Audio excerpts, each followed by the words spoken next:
I think with the exception of a movie like A Mission Impossible with Tom Cruise, people are just not buying the bullshit anymore. In fact, as I said, if you watch the last Mission Impossible movie, there is a very clear political message that I think was very well done in that movie that I wish we could see more of. The whole concept of AI taking over our society, the whole concept of world war, nuclear war, the issues that could actually end our existence. And that was put on full display, to Cruise's credit, because he's one of the producers on his own movies. But I do think that the propaganda machine is not what it used to be. The question is, have they run out of real estate, and how much time do we have to fight against what could potentially be historically dangerous times that we're living in right now? Well, here's a good thought. We have these, and it looks like instead of Pride Month, we're going to get Riot Month or Protest Month. Are the protests going to shift to somewhere where I could walk in the street with you? If we're going to protest war peacefully during the daytime, not night, I could walk with you in a protest of war. Or is it going to stick on this anti-Trump only type of, immigration where it's more of a divide? I think there could be some unity in anti-war. What do you think? Do you think the protests are going to shift over the weekend or stay anti-immigration? If I can answer that, the anti-immigration is going to be painted as anti-American, and the anti-war is going to be painted as anti-Israel. So anyone who goes out into the streets is going to be anti-American, anti-Israel, is going to be a potential terrorist, is going to be someone who is a threat to our nation. It's just painting the citizen as the enemy of the state. And that's why I have a very eerie feeling about how this weekend is going to turn out, because I think it's just the beginning of something much bigger. And the scapegoat is immigration, right? The scapegoat is I think that's the scapegoat is burning an American flag. I think that's just all the government had to do was light the match, and then everyone joined in. So the timing couldn't be any better. Trump's birthday, American Flag Day, national. My birthday is a national holiday. It's a great day, really important day of the year. Yo, yep. Trump, are we going to still do this military parade or what? It's going to be a beautiful parade, the greatest parade you've ever seen. Yeah. And it's all for me because it's my birthday, and I'll cry if I want to. And I will cry. Trump. Tears. Yes, right. Maybe this is not a good time. World War III is popping off. Maybe it's not a good time. I think he picked the time, Well, it's all going to be dependent upon what China and Russia decide to do. Right. At this point, it's like, balls on your court now. What your move? Yeah, because if China and Russia line up behind Iran, that's World War III. Like, it's that simple. Yeah. And do we really have a nation? I asked two questions. Do we have a nation that wants to turn its guns on its own people? And do we have a nation that wants to die for Israel? I don't think we do. And I don't think as divided as our nation is, and let's be honest, it's a one-sided nation. It's the patriots, it's red America that is armed and always has to fight always fights on behalf of the blues, if you will. But do I think that the Reds want to turn guns on blues, on their fellow Americans? Some of them do, but I think overwhelmingly most of them don't.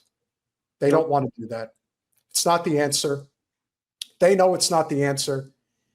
And we're going to find out very quickly how married to Israel we really are. Because as I've said, the chinks in the armor are clearly there. And Osiris, I don't agree with you about people like Laura Loomer.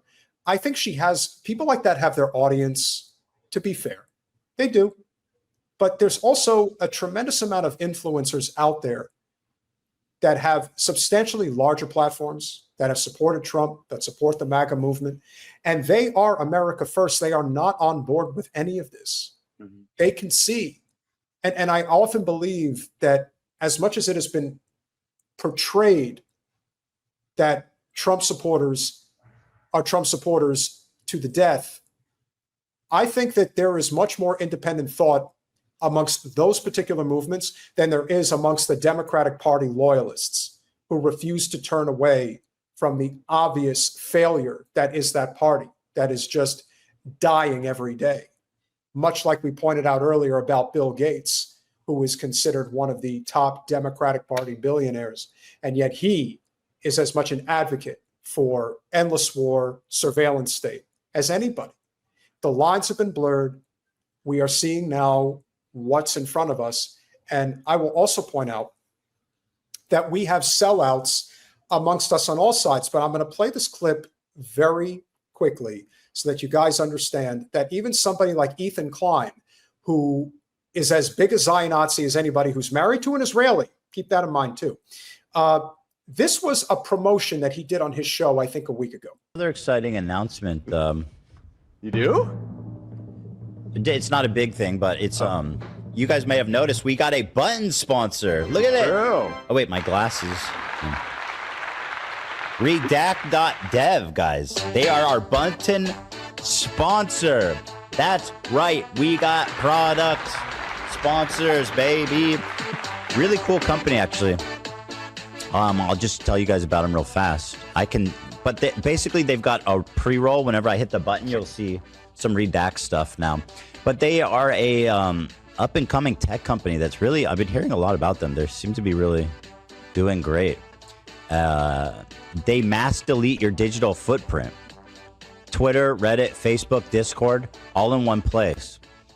And I'll say this, when I was trying to erase Twitter, it was impossible. they make it so hard. The software that was available was just trash. Delete.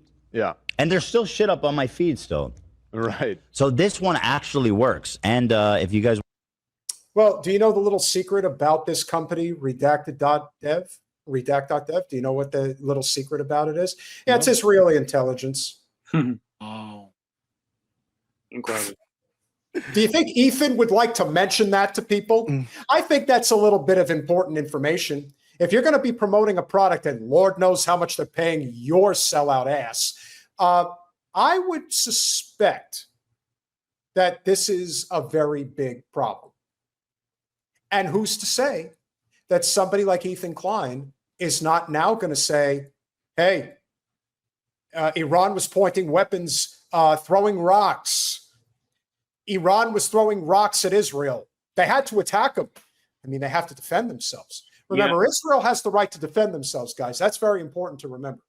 I love that you didn't tell us until after the fact that it's Israeli, because it makes me want to go back and watch it again, but watch his body language and see if he feels any sense of conscience and shame in his sales pitch. We don't have to go back, but I'm going to watch it again because that's crazy.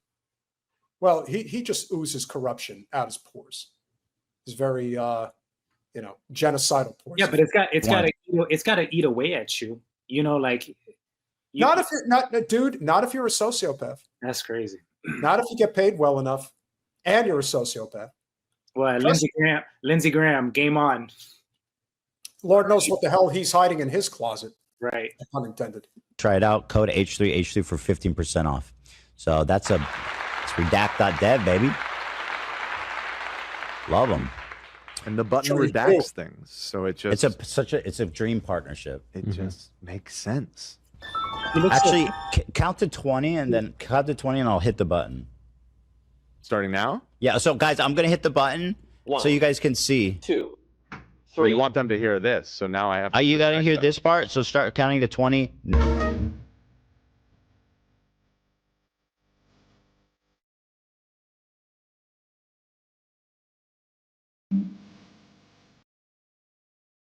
What a fucking loser. Oh my god. Honestly, this is what I would ask of you guys. Who do you think watches people like Ethan Klein, Destiny, David Pakman? Who is watching guys like this? And they have large audiences. Now, granted, they probably do just what the Midas Touch guys do, what the MAGA people do. They hone in on a particular issue. For people like Ethan Klein and for Destiny and all them, they just talk about, David Pakman. They talk about Trump 24/7. Everything about their content is basically Trump bad, Democrats good, et cetera, et cetera. But This is where the rubber meets the road. This is a guy who's promoting genocide. We're going to pay you money to push our intelligence operation on your podcast. Will you do our bidding? Yeah. How much you going to pay me?